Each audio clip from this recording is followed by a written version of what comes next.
tuned in to the 49ers Rush podcast, and here is your host, John Chapman. All right, 49ers fans, this is your in-week preview of the 49ers and what we got going on this week. We have the, I don't know if it's fair to call them rivals, but we have the Los Angeles Rams this week. Oh, man, it's going to be quite the game. The Rams at home, and Vegas, they think this is going to be an entertaining game. We have a 52.5 point spread as of now, which is a lot. I think that we are third highest slate this week, which is interesting because we were supposed to be the Monday night game, and we got flexed out of it to the Sunday night game, the Sunday afternoon game. So it's Sunday, 4:25 Eastern time. We'll start at 1:30 our time. If you're out here on the coast like I am. But anyway, we are 10-point underdogs. So basically the projected score is kind of a 31.5 to 21. And man, it's something. We're playing the only undefeated team in the NFL, but that's okay. So what we're going to do, we're going to kind of do a little bit of an in-season review, and we're going to talk a little bit defense, focus a little bit on the defense, and then later on we will have our scout at Cadoo, Clayton, is going to join us. We missed him last week. We had JJ Gosh on. He did a great job, but we wanted Clayton back. We got to get our Canadian back. We can't upset the people from up north. The North remembers. So real quick, just a couple things. We're going to go over practice reports, and then we're going to break down the defense. So right off the bat, practice reports, and we're going to start with kind of the bad news, or perhaps the people that did not practice. And right off the bat, Dante Pettis. They said that he'd be out 2 to 3 weeks, and it's been longer than that. This is 4 weeks now, and he got his very first practice in on Wednesday. It was a limited practice, and then no practice at all. So, I don't really know what's going on there, if they planned it this way, but it seems like Pettis is still a ways from coming back. Also, Jimmy Ward did not practice. He has been out both days, and man, I hate to say it, Jimmy Ward had maybe one of his better games as a pro, even though he was terrible to start the first quarter. He got a lot better as the game went on, and then we lost it due to the backup that came in. I don't even want to say his name, Greg Maben, but it's what it is. So now limited people. It's a long list, so just stay tuned.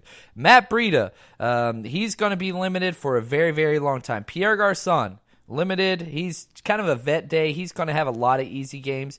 Kittle, the knee issue is still bothering him. Pearson, he's going to play no matter what. Richburg, and this one's rough because he had one of the worst games that we have had in a very, very long time. So he had a terrible game. I think he gave up 7 quarterback pressures from the center position, and you can just tell he is not right. So we need him to be healthy. We really, really do. Sherman, limited practice. Joe Staley, limited practice. And then Kwan Williams and Ahkello Witherspoon. Witherspoon ended up getting a concussion late in the fourth quarter on that game-winning drive, which forced Maben to go in because we lost Jimmy Ward, then we lost Ahkello, and it's weird. I don't even know where he got the concussion because he didn't really have a lot of contact, but this is his second concussion. He had another one last year, again, whenever he didn't make contact. He got a concussion hitting the ground whenever he ducked his head to make a tackle on the edge last year, so something to be concerned about.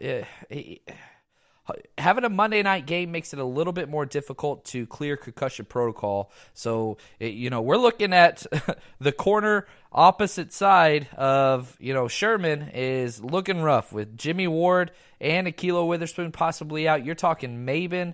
Oh, man. So just stay tuned, 49ers fans. It's going to be what it is against the Rams. So it's what it is. Now, full practice, these are players who still have an injury designation by the 49ers, but they are out there fully. Reuben Foster, his shoulder, he is good to go.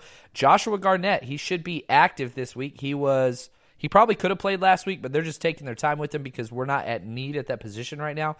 Goodwin, He proved to us that he is back. He is going to be a solid play the rest of the year. Jaquiski Tart, helps us a lot. He didn't have a bad game, didn't have a good game.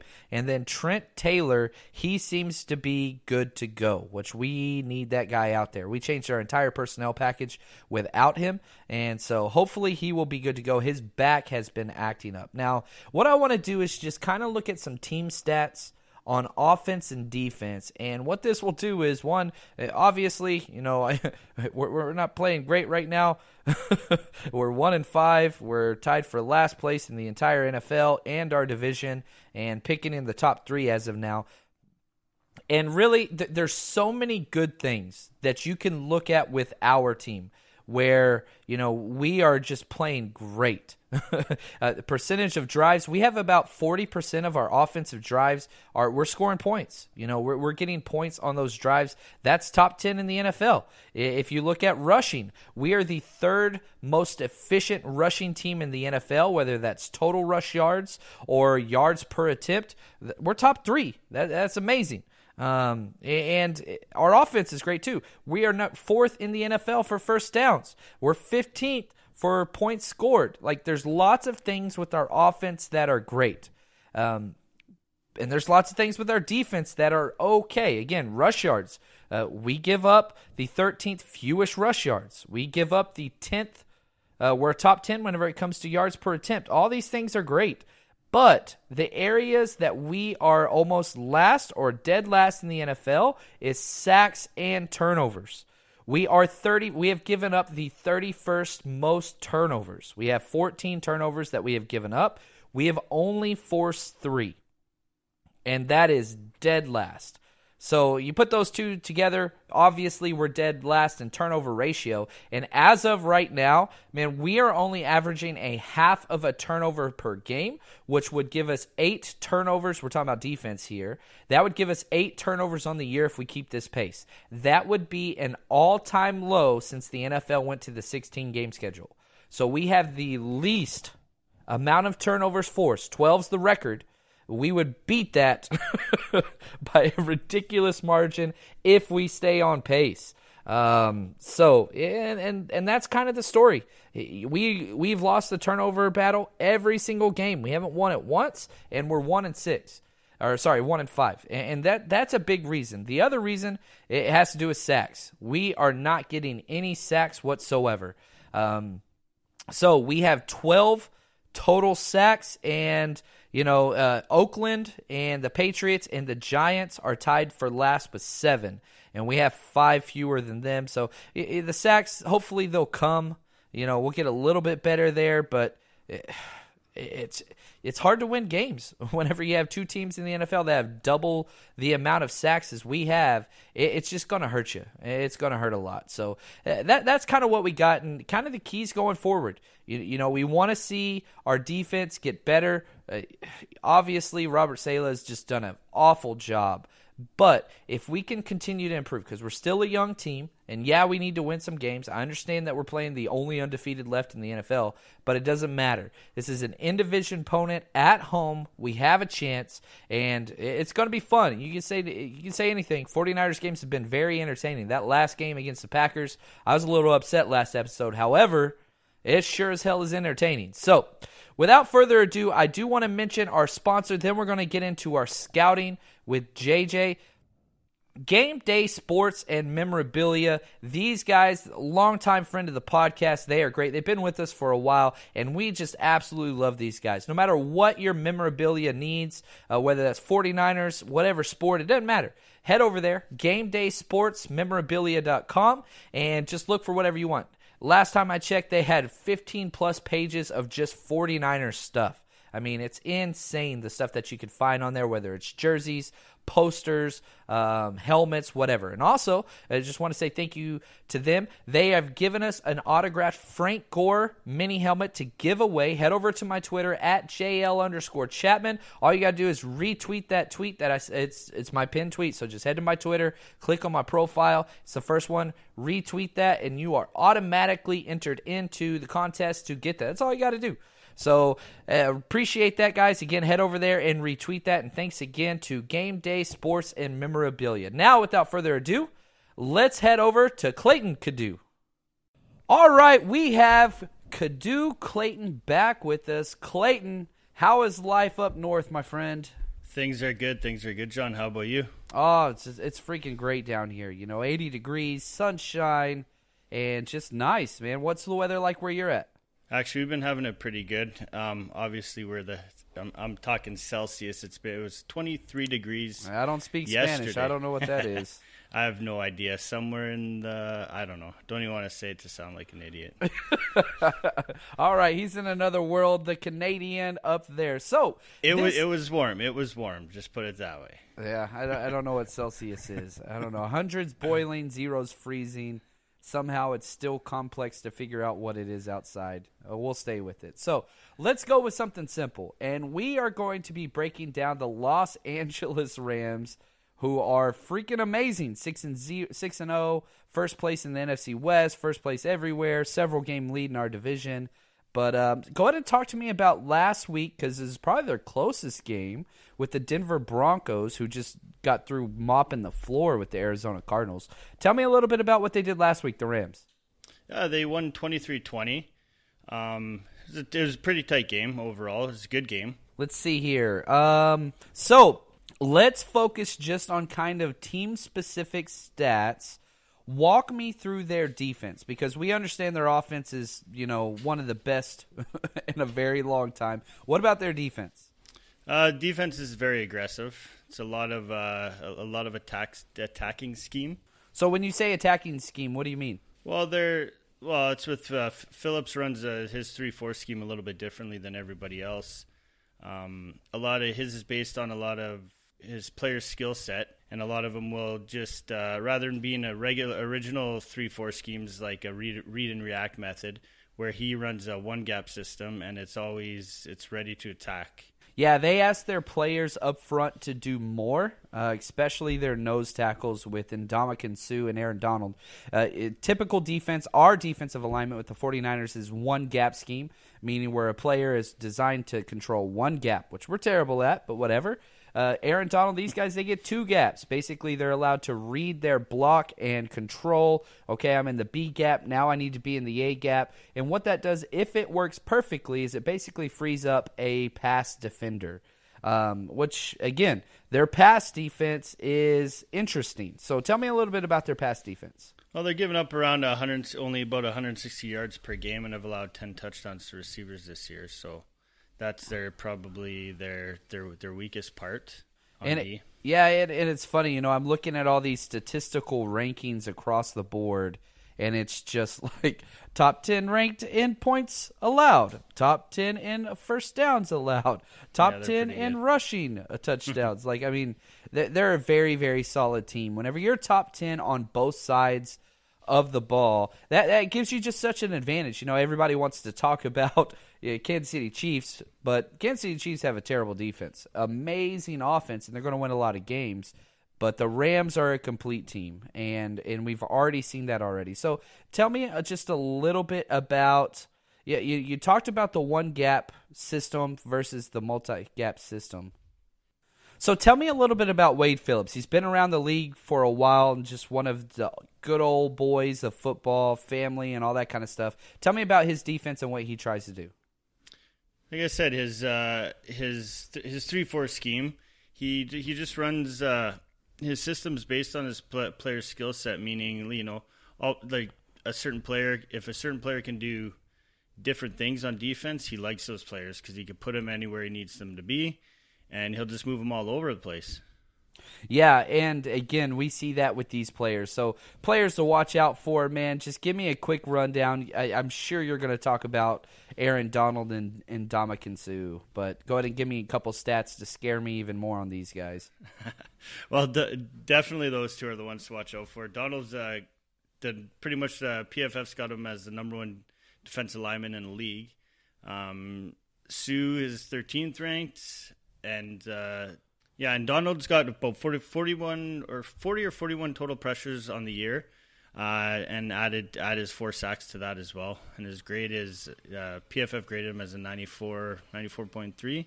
And that's out of 100. 100 is perfect on every snap. 90 is elite all-pro level. 80 is a quality starter Pro Bowl level. this guy is pretty damn close to perfect. Yeah, another guy I wanted, obviously Sue as well. He's just great, 3 sacks on the year as well. And then I was looking at some stuff. Corey Littleton, linebacker. He's leading the Rams in 35 total tackles, and he's playing the second most snaps on defense. So he's going to be on the field a lot. So that might be somebody to watch out for as well.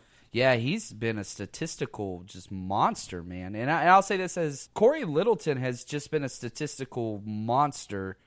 He is all over the place and just making plays all everywhere. Now, one of the things I'm pretty excited about is, in the NFL, I'm a huge defensive guy, obviously. The fact that we have 3 of the top 5 defensive interior guys in the NFL playing this game with Buckner, Sue, and Donald is just awesome. So, one of the best things that you could do when you're watching a football game is not follow the football. It's very difficult to do, but if you could just watch the offensive defensive lines go at it, it gives you a completely different perspective. And this is one of those games I'm not going to be watching the ball at all. I will be watching those 3 and 5 techniques almost every. Yeah, I'm pretty excited about it actually. #football-nerd. Now, players to exploit, because here's the thing. I think there are some weaknesses on this Rams defense with their personnel. Oh, definitely their cornerbacks you can throw on the Rams. Sam Shields and Marcus Peters have given up over 70% catch rate. And like Marcus Peters especially, he's given up 5 touchdowns on the year already. And he's just at PFF, as I was looking at grades, PFF had him graded out of 200, somewhere around 150. So that's not very good look for him. That's for sure. That's who he was. Most people don't understand. If you watch the highlights, you're thinking Marcus Peters, this all-world player, which he is. He's very opportunistic. Several years, his first 2 years in the league, he was top 5 in most yards allowed, receiving yards. He's a gambler. He doesn't mind getting beat deep because he's planning on getting 1 or 2 picks a game. And so, and that's part of the Wade Phillips defense. Gamble all you want because they're going to have to score 45 to beat us, and we know we're going to score that much. That's fine. So if they score against us, it's all right. But if we get 1 or 2 turnovers, we're going to win, and that's just kind of what he does. That makes sense. Yeah. So let's go to the offensive side of the Rams. Give me a quick summary and, man, injury update. They have a huge guy out. Yeah, Cooper Kupp, he's already been ruled out for the game. Knee injury, he's been battling, obviously. He had his concussion would have been week 5. And then he got that horse collar tackle last week that messed up his knee a little bit. So he's already been ruled out. So how crazy. He came back after that, which was that. I thought his season was over. And Cooper Kupp, man. Another interesting thing, Cooper Kupp and Bourne, they were actually on the same team, which is just awesome. So our wide receiver and their wide receivers were Eastern Washington, man. It's just kind of the way it goes. I loved watching him coming, in his combine and all that stuff like that. Coming out of college, he was one of the guys. I'm in a dynasty league, and he was like one of my top picks, and all my boys were all making fun of me and all this stuff. And then after last year, they're just like, damn. He is pretty good. Yeah, he's special. I will say that. He catches everything. His hands are amazing. Yeah, Kendrick Bourne and Cooper Kupp were both just legit lights-out players in college at a small school. They have that red field, so when I would break down game film on there, I'd get pissed off because you can't see them. They blend in with the damn field. But it's what it is. All right, so let's go through some strengths for me, please. They're obviously run game. Like, Todd Gurley is just the man. My opinion, definitely has to be the best running back in the league. They're ranked second with a PFF grade of 77.6 and averaging over 150 yards a game, 5.1 yards per attempt, and they've had 9 touchdowns on the year already. See, they have 5.1. They are first. We have 4.7. We are third. But they're just better at everything. And they run the ball a lot. That's the thing. Like, they just pound the football. Like we when we think about the highlights and the airing it out and all that stuff, no, they do not pass the ball a lot. They just pass the ball well. So it's Gurley's already gotten over 125 attempts already. He's at like almost 130 or something. Yeah, he's on pace for about 340 to 400 touches if you combine both passing and that. So we'll see how that works out. And on top of that, man, here's the thing. Like, he's the NFL leading rusher. We get that. Definitely candidate for MVP and all that stuff. But there's a lot of other talent on this roster, even with Kupp out. So talk to me a little bit about Robert Woods and Jared Goff. Oh, obviously Jared Goff has come a long way in the last couple of years for sure. He's close to about 2,000 yards passing already, throwing 12 touchdowns, 5 picks, 69% completion rate, so that's pretty solid for him. Robert Woods is interesting though. Out of those top 3 receivers with Kupp, Woods, and Cooks, he's the most targeted receiver on the Rams. He's got over 500 yards receiving and 3 touchdowns on the year. So likes to line up on the right side of the field, but he can play slot. And with Kupp out, he could play sub slot, but most likely Josh Reynolds will probably step in again for Kupp, which he's also been pretty good so far. Yeah. And that's the thing. I mean, it's going to be a tough game. They're favored by 10.5 points, even though we're the home team. Usually the home team gets 3 points.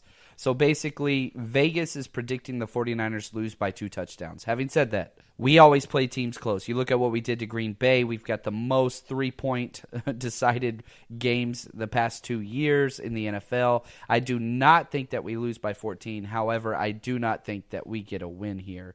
If you're a betting man, Clayton, what do you think of these Niners covering 10.5 points at home? This is funny because me and I got a bunch of buddies here, about five of them here. We joined a pick'em pool, and most weeks I'll throw out a couple odd picks to cover the spread and stuff like that. But I did go with the 49ers to cover this week. All right, I like it. You heard it here first. So Clayton, where can they find you, buddy? Catch me on Twitter at Cadieux Clayton. That's at CADIEUX Clayton. All right. Well, thank you so much, and we will be back with you guys next week. Thank you, and stay strong, faithful.